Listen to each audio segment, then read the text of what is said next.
বেড়া, তোর কিটা বাপের রাস্তা রে, তুই যে রাস্তার মাঝখান দাঁড়াতেছস? ভাই সরি, আমি বুঝতে পারি নাই, কারণ এই রোডে তো সবসময় গাড়ি আসে না। না হলে আমি কেমনে আইছি? তোর শরীরের লগে যদি অনেক গাড়িটা লাগতো, আমার গাড়িটা কি একটা ক্ষতি হইতো তুই জানাস?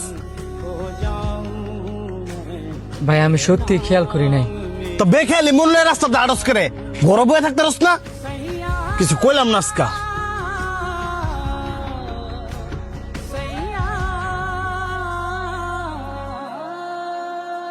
বন্ধু, ওই লোকটার লগে না তোর খারাপ ব্যবহার করাটা উচিত হয় নাই।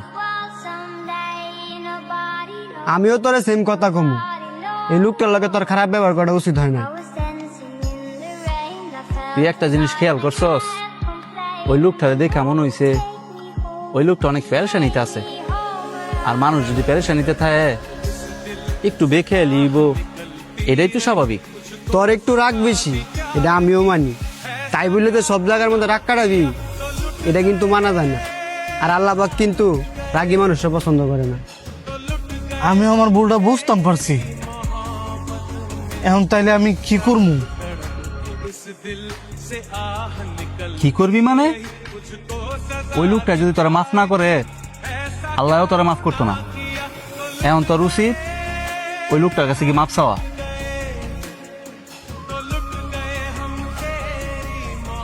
আয়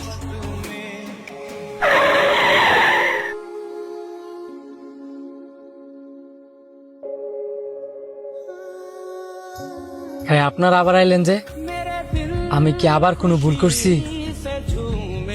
না, আপনি কোনো ভুল করেন নাই। ভুল করছি আমি, অযথা আপনার সাথে খারাপ ব্যবহার কইরা। আপনার দোষ না থাকা সত্ত্বেও আপনার গায়ে হাত তুললা। এইভাবে বললেন না, আপনার জায়গায় থেকে আপনি ঠিকই করছেন। আমার এই বেখেয়ালির কারণে আপনার গাড়ির সাথে যদি আমি ধাক্কা খাইতাম, আপনার গাড়ির যেমন ক্ষতি হইতো আমারও ক্ষতি হইতো। আমার বন্ধুটা একটু রাগী, যে কারণে রাগ কন্ট্রোল করতে না পাইরা আপনার লোক খারাপ ব্যবহার করে লাইছে। আপনি কিছু মনে করেন না, আপনি মাফ করে দেন। না না, আমি কিছু মনে করি নাই। আর মাফ আমার থেকে লেগে চাইতেছেন, মাফ করার মালিক হচ্ছে আল্লাহ। আপনি অনেক ভালো মানুষ। এই এলাকায় কি নতুন?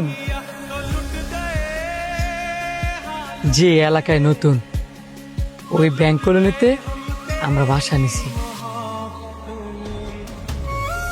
কি বলেন? আপনি আমাদের ব্যাংক কলোনিতে থাকেন?